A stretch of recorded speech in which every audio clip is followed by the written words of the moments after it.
Math मंत्रा channel पर एक बार फिर से सभी छात्रों का स्वागत है। आज हम कक्षा 10 के गणित के प्रश्नावली 1.4 को हल करने से पहले उन बिंदुओं पर चर्चा करना चाहते हैं जिनके द्वारा प्रश्नावली 1.4 के प्रश्नों को हल किया जाएगा। तो सबसे पहले चलिए हम लोग प्रमेय 1.6 पर चर्चा कर लेते हैं। आखिरकार प्रमेय 1.6 है क्या। ये कहते हैं कि मान लीजिए x बराबर P/Q, जहां P और Q अभाज्य पूर्णांक हैं। एक परिमेय संख्या ऐसी है कि Q के अभाज्य गुणनखंडन 2 पावर n 5 पावर m के रूप का है, जहां n और m ऋणोत्तर पूर्णांक हैं तथा Q is not equal to 0 है। तब ये कह रहे हैं कि x का दशमलव प्रसार शांत होता है। तो परिभाषा में कहना क्या चाह रहे हैं, ये कह रहे हैं कि यदि हमारे पास कोई परिमेय संख्या दी गई हो और ये दोनों परिमेय संख्याएं अंश और हर के रूप में जो पूर्णांक हमको मिलते हों कैसे हों, सह अभाज्य पूर्णांक हों।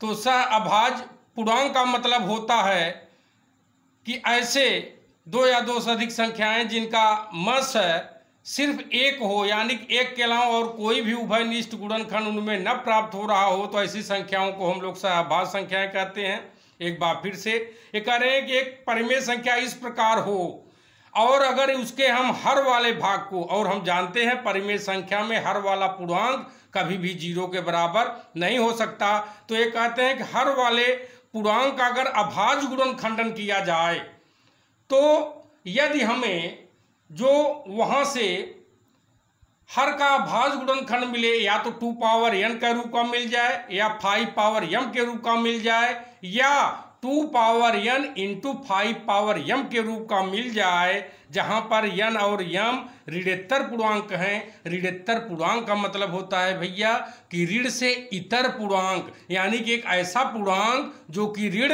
न हो। तो अगर ऐसा है, साथ ही साथ Q is not equal to 0 है, तब हम कहेंगे कि x का दशमलव प्रसार जो होगा वह शांत होगा। चलिए इसे हम एक उदाहरण द्वारा समझने का प्रयास करते हैं। एक उदाहरण ले लेते हैं। एक उदाहरण हमने ले लिया 3/8 और ये कहते हैं कि मान लीजिए कि बिना लंबी विभाजन प्रक्रिया किए आप हमें बताइए कि ये जो परिमेय संख्या दिया गया है इसका दशमलव प्रसार शांत है या अशांत आवर्ती है। तो सबसे पहले हम लोग शांत पे ही चर्चा करते हैं, क्योंकि अभी तक हमने इसकी ही परिभाषा को पढ़ा है। तो एक परिमेय संख्या हमको मिल गया 3/8। अब ये दोनों देख लीजिए अभाज्य हैं कि नहीं है। बिल्कुल है, क्योंकि इन दोनों में 3 को हम लिख सकते हैं। क्या लिख सकते हैं? 1/3।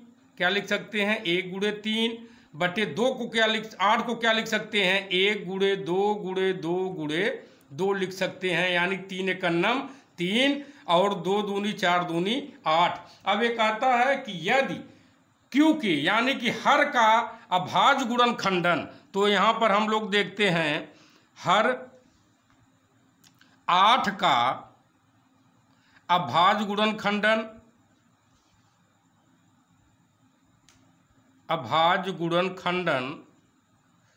हमको क्या मिल रहा है? हमको मिल रहा है 2 यानी कि इसको हम लिख सकते हैं 2 पावर 3। तो यहाँ से देखिए अब हमको मिला क्या? यहाँ पे हमको मिल रहा है कि हर का जो अभाज्य गुणनखंडन हमने 8 का किया वह हमको मिल रहा है 2 पावर 3 यानी 2 पावर n के रूप में। हमने कहा कि यदि 2 पावर n केवल मिले या 5 पावर m केवल मिले या दोनों एक साथ मिले, यानी 2 power n into 5 power m भी आपको मिल जाए, तो आप जानते रहिए कि ऐसे दशमलव प्रसार शांत होते हैं। अब बहुत से बच्चे इसको एक साथ 5 के रूप में भी लिखना चाहते हैं, तो चलिए आप लिख सकते हैं हर 8 का अभाज्य गुणनखंडन बराबर 2 पावर 3 क्रॉस 5 पावर 0। 5 पावर 0 हमने क्यों लिख दिया? केवल इस गणितीय रूप को परिभाषित करने के लिए हमने लिखा है, क्योंकि हम जानते हैं किसी भी चर या अचर राशि का घातांक अगर 0 हो तो उसकी वैल्यू हमेशा 1 के बराबर होती है। तो यहाँ हम लिख देते हैं कि चूंकि 5 power 0 is equal to 1। 2 power 3 cross 1 करेंगे तो आपको क्या मिलेगा, 2 पावर 3 ही मिलेगा। ऐसे लिखना चाहते हैं तो ऐसे लिख दीजिए। चलिए हम अब यहाँ लिखेंगे 3/8 is equal to 3/2 power 3 cross 5 power 0। इसलिए हम कहेंगे, क्योंकि यहाँ देखिए 2 पावर n और 5 पावर m के रूप का मिल रहा है, इसलिए हम कहेंगे इसलिए 3/8 का दशमलव प्रसार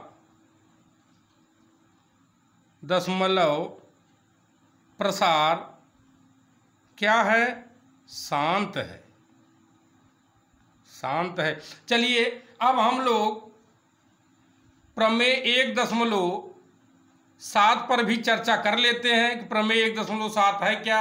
अब यहाँ इसके लिए कह रहे हैं कि मान लीजिए x बराबर p/q एक परिमेय संख्या इस प्रकार है कि q का अभाज्य गुणनखंडन 2 पावर n 5 पावर m के रूप का नहीं है, तब हम कहेंगे कि x का दशमलव प्रसार या दिए गए परिमेय संख्या का दशमलव प्रसार अशांत आवर्ती होता है। यहाँ पर आप लोगों को एक चीज नोट करनी है, ऊपर आपको बताया गया है। यहाँ पे देख लिए कर रहे हैं कि यहाँ p और q क्या है, अभाज्य पूर्णांक हैं तथा q is not equal to 0 है, जबकि n और m क्या हैं, ऋणोत्तर पूर्णांक हैं, यानी ऋण के अलावा जो और पूर्णांक हैं वो पूर्णांक हैं, केवल ऋण पूर्णांक नहीं है। अब एक और उदाहरण द्वारा हम देखते हैं कि कोई परिमेय संख्या बिना हम लंबी विभाजन प्रक्रिया के कैसे जान सकते हैं कि कोई परिमेय संख्या शांत या अशांत आवर्ती है। तो अशांत के लिए हम लोग चल रहे हैं, तो एक उदाहरण लेते हैं अशांत आवर्ती के लिए।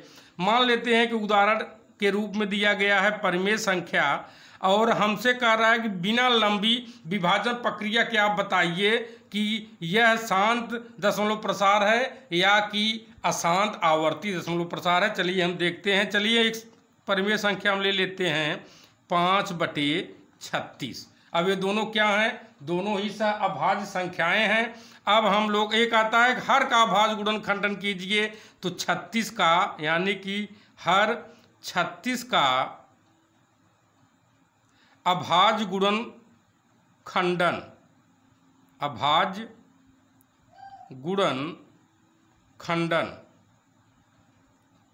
बराबर हम क्या लिख सकते हैं, देखिए 36 का जब हम अभाज्य गुणनखंडन निकालने जाएंगे, हमने आपको भाग वाली प्रक्रिया को बताया है। यदि आप इसे नहीं जानते हैं तो हमारे पिछले वीडियो पर जाकर के मैथ मंत्रा चैनल को सब्सक्राइब कर दीजिए। मैथ मंत्रा चैनल पर जब आप जाएंगे तो सारे वीडियो आपको मिल जाएंगे कि कैसे हम किसी संख्या का अभाज्य गुणनखंडन ज्ञात कर सकते हैं। देखिए ये सम संख्या है तो 2 से भाग जाएगा, 2 × 2, यहाँ बचा 1 यानी 16, 2 × 8 16।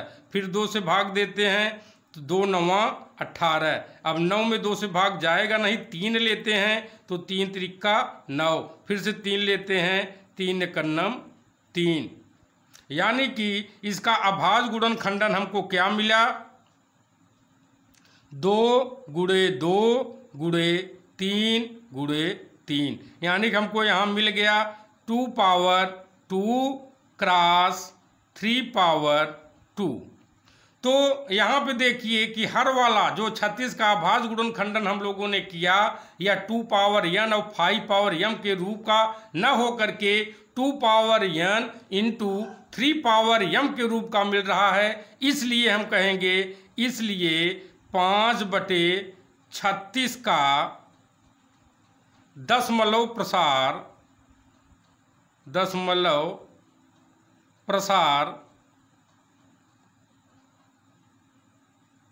अशांत